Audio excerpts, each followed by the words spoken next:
तो हालो मित्रों આપણે કોઈ પણ એસટી બસનું ગુજરાતની લોકેશન આપણે જોવું છે કઈ બસ કેટલા વાગે નીકળવાની છે અને કયા કયા રૂટ ઉપર થઈને નીકળવાની છે આવી રીતે તમે જોઈ શકો છો મિત્રો।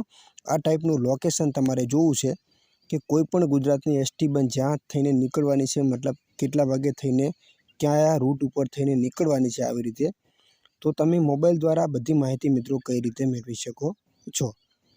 તો ખાસ મિત્રો વિડિયોની અંદર બનાવી રહેજો। ચેનલની અંદર નવા છો તો ખાસ આપણી ચેનલને મિત્રો સબસ્ક્રાઇબ કરી લેજો જેથી મિત્રો દરેક માહિતી તમને એસટી બસની મળતી રહે।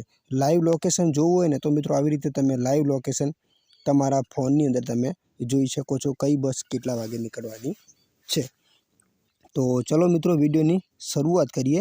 એ પહેલાં મિત્રો ચેનલની અંદર નવા છો અને એસટી બસની કોઈ પણ તમારે માહિતી જોઈએ છે તો દરેક માહિતી આપણી ચેનલમાંથી તમને ગુજરાતીમાં મળી રહેશે। ટાઈમ ટેબલ સાથે એસટી બસના કોન્ટેક્ટ નંબર અને કઈ બસ કેટલા વાગે નીકળવાની છે અને લાઈવ લોકેશન જોવું છે ને તો પણ જોઈ શકો છો। હું તમને પ્રૂફ સાથે દેખાડું છું। તો ચલો મિત્રો વિડિયોની શરૂઆત કરીએ। એ પહેલાં તમારે પ્લે સ્ટોરથી એપ્લિકેશન એક ડાઉનલોડ કરવાનું છે મિત્રો। જોઈ શકો છો જીએસઆરટીસી લાઈવ જે એપ્લિકેશનને તમે ડાઉનલોડ કરશો એટલે તમારી સામે આ ટાઈપનું પેજ જોવા મળશે। તો તમારે અહીંયા સર્ચ બસ લખ્યું છે। પહેલાં તો તમારે કઈ બસનું લોકેશન જોવું છે તો આવી રીતે તમારી સામે પેજ આવશે। હવે તમારે ક્યાંથી ક્યાં જવાનું છે એ તો મિત્રો તમને ખબર હોવી જ જોઈએ। તો દાખલા તરીકે આપણે અહીંયા લખી લઈએ। દાખલા તરીકે હું અહીંયા મહેસાણા લખું છું અથવા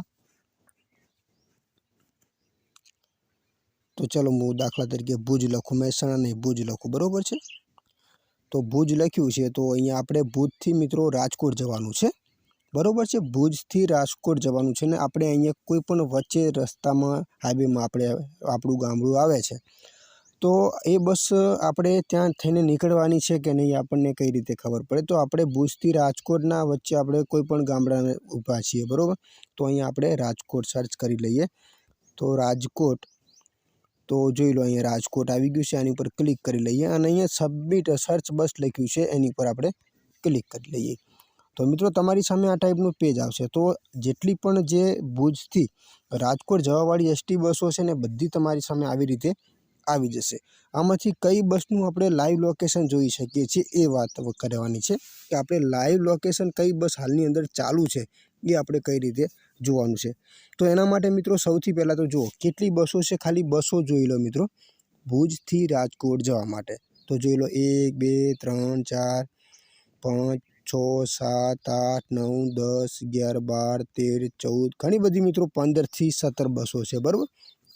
અને બધી અલગ અલગ છે। જુઓ અહીંયા રાજકોટ જો Bhuj to Rajkot Volvo sleeper, ભુજથી અમરેલી છે, ભુજથી પોરબંદર છે, માંડવી જામનગર છે, ભુજ વેરાવળ છે। જો આ બધી અલગ અલગ છે। જો માતાના મઢથી ભાવનગર છે, ભુજ કોડીનાર છે, માતાના મઢ અમરેલી છે, ભુજ કોડીનાર છે, ભુજ પોરબંદર છે, બધી અલગ અલગ એસટી બસો છે। હવે આપણે મિત્રો જોવાનું છે લોકેશન। હવે મિત્રો લોકેશન આપણે અહીંયાથી કઈ રીતે જોઈ શકીએ તો એના માટે મિત્રો અહીંયા પહેલી તો આ જે બ્લુમાં લખેલું બતાવે છે એ બસ હાલની અંદર બંધ છે। અને મિત્રો બીજું તમને કહ્યું કે ટાઈમ લખેલો છે કેટલા વાગે નીકળવાનું। જુઓ 7:30 નીકળશે, 8:15, 8:30, 8:35 આ બધો ટાઈમ પણ અહીંયા લખેલો છે। જુઓ અહીંયા 1:30, 2 વાગે અને આ છે 3 વાગે અને આ છે મિત્રો 5:58। તો મિત્રો આ 5:58 બસ નીકળી છે। ક્યાંથી નીકળી છે? નારાયણ સરોવર ભુજ, બરાબર છે, બટવા। તો આપણે એની પર ક્લિક કરી લઈએ। તો જેવું તમે ક્લિક કરશો તો આ જે બસ છે મિત્રો જુઓ અહીંયા નારાયણ સરોવરથી 12:02 વાગે આ 12:02 નીકળી છે। તો તમને ભુજ મળશે 5:11। તો હવે આ માતાના મઢ પહોંચવા આવી છે। આઇકન પણ તમે જોઈ રહ્યા છો આઇકન। તો હવે આપણે આઇકન જ છે તો હવે લોકેશન કઈ રીતે જોવું તો એના માટે એક ઓપ્શન છે મેપ। આ મેપવાળું ઓપ્શન તમે ક્લિક કરો। તો જેવું ક્લિક કરશો તો તમારી સામે આ ટાઈપનું મિત્રો લોકેશન આવી જશે, આપ જોઈ શકો છો। અને જો અહીંયા માતાના મઢનું આઇકન છે ને બસ તમને આ બસનું એક આઇકન પણ જોવા મળે છે। ત્યાં તમે ઝૂમ કરીને પણ જોઈ શકો છો કે બસ કેટલે પહોંચે છે। અને બીજું બસ ક્યાં થઈને નીકળવાની છે બધા સ્ટેશનો તમને અહીંયા જોવા મળી છે। ડાયરેક્ટલી તમારે જોવું છે ત્યાંની ઉપર ક્લિક કરવાનું છે અને અહીંયા બધા સ્ટેશનો તમને મળી રહેશે કયા સ્ટેશન ઉપર કેટલા વાગે થઈને નીકળવાની છે। તો મિત્રો આશા રાખું છું કે આ માહિતી તમને ગમી હશે અને વધુ કોઈ પણ એસટી બસની તમારી માહિતી મેળવવી છે તો દરેક વિડીયો તમને અમારી ચેનલમાંથી મળી રહેશે મિત્રો।